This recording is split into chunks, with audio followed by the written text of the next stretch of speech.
تعالوا نعمل مع بعض اكتر من 5 اصناف النهارده. تحفه جدا، هيعجبوكوا جدا جدا. تعالوا نسموا الله كده، ولايك وشير وسبسكرايب للقناه. وما تنسوش تصلوا على الرسول عليه افضل الصلاه والسلام. حطيت 3 بصلات حلوين كده، بشرتهم بشر متوسط، ولا خشن ولا ناعم. ونزلت بشويه من الزيت وهديهم كده تحميره على النار. انا عايزه لونهم يبقى حلو كده. ونشوف مع بعض بعد كده الخطوات. هنا بصوا اللون بقى حلو جدا، ده اللون اللي انا عاوزاه. هنزل عليهم طبعا بكميه الطماطم اللي انا عاوزاها. تمام، حطيت كده شفشق ونص، وحطيت يعني حته صلصه زي دي في الاول، وحطيت الحته دي كمان، يعني ما يعادل معلقه مليانه. تمام، هنقلب كده الصلصه بتاعتنا مع الطماطم. والطماطم ضرباها بنص فنجان من الميه، يعني مش مزوده ميه كتير، عايزاها تقيله عشان تسبك معايا على طول. ملح وفلفل وكمون كزبره بابريكا مكعب مرقه، ورق لوري، وهنزل بيهم كده على الطماطم بتاعتنا والصلصه بتاعتنا الحلوه دي. ونبدا نقلب فيها كده، نديها تقليبه كده مع بعضها. ريحتها حلوة قوي، والخلطة دي بتخليها تحفة. مكعب المرقة ده اختياري، عايزة تحطيه حطيه، مش عاوزة براحتك.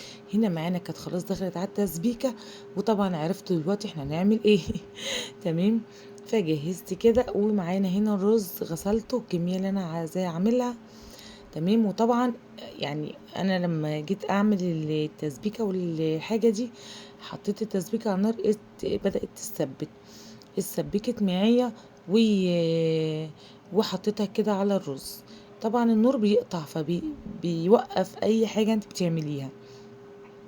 فخد معايا يعني عبال ما النور جه وكده، كنت عملت اللي كان عندي بتنجان، ودي الخضرة هنزلها كده بعد ما قلبت الصلصة في الرز كويس.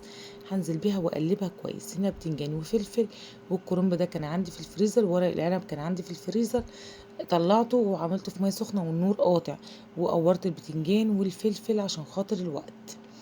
تمام، يعني ما عملتوش الحاجه دي معاكم، ولكن انا قلت انجز عشان خاطر النور بيقعد يعني فتره طويله، فبيخلينا مش عارفين نعمل حاجه، يعني نص الوقت بيعدي تقريبا. فبصوا بلف الصوابع زي ما انتم شايفينها كده تحفه، لا تكبري عن كده ولا تصغري عن كده. ده صباع مظبوط قوي وهيطلع معاكي تحفه. في حله ستانلس، وبحب اعمل فيها ورق العنب قوي. حسب ما انتي حابه يعني، بس انا اللي يفضل لو عندك اعملي في ستانلس. ما تقلقيش منها خالص في السوا. ما عندكيش اعملي في الحله، اي حله عندك. تمام، هنلف كده صوابع الورق العنب كلها زي بعضها. تمام. وهنا الحله دي هعمل فيها ورق الكرنب. ورق الكرنب هو زي ما انتم شايفين ده، كنت مفرزاه معاكم. احلى كرنب تفرزيه بتاع الشتا، ما تفرزيش غيره. بجد تحفة، بيقعد كده من السنة للسنة، وبيستوي ولا بيجلد ولا بيعمل اي حاجة من الكلام دوت. هنبدأ كده نحشي كده كام صباع معاكم، وكام كوسية بتنجانية كده والفلاية. دول 4 أصناف من المحشي، دولت اللي أنا هعملهم معاكم. والصنف الخامس بقى اللي قلتلكوا عليه في أول الفيديو، هتشوف آخر الفيديو ده هينزلكوا فيديو بيه لوحده. هنا كنت بحشي كده البتنجان، والبتنجان اضغطي بس مش قوي، يعني سيبي براح. وتيجي في الاخر بتسيبي زي سنتي او نص سنتي كده في البتنجانية من فوق، ما يكونش محشية بالطريقة دي كده. تمام اهي. هنحشها بقى كده في الصينية اللي كان فيها الصلصة. والفلفل اهوت معانا، بس احب اسيب حته الفلفلايه اللي فوق دي بتاعت القمع دي، عشان خاطر اغطي بقى الفلفلايه يبقى شكلها حلو كمان في التقديم لو حطيتيها على السفره. ودي برضو بسيب فيها شويه فراغ. تمام، هكمل بقى الحشو كله ونشوف مع بعض.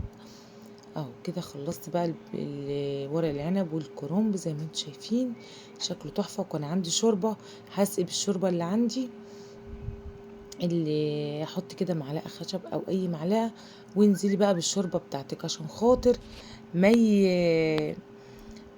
ما ينزلش الشوربه مباشره على الصباع المحشي بيفكك منك. ونزلت بمعلقه من السمنه على الوش كده، وهسيبها تورق. الشوربه كانت سمينه، بينزل منها حته سمينه كده من الشوربه على المحشي، سيبيها برضو بتطعم حلو قوي. لو مش حباها بلاشها. هنا دي الصينيه كنت عامله فيها التسبيكه، حطيت فيها البتنجان والفلفل على الوش.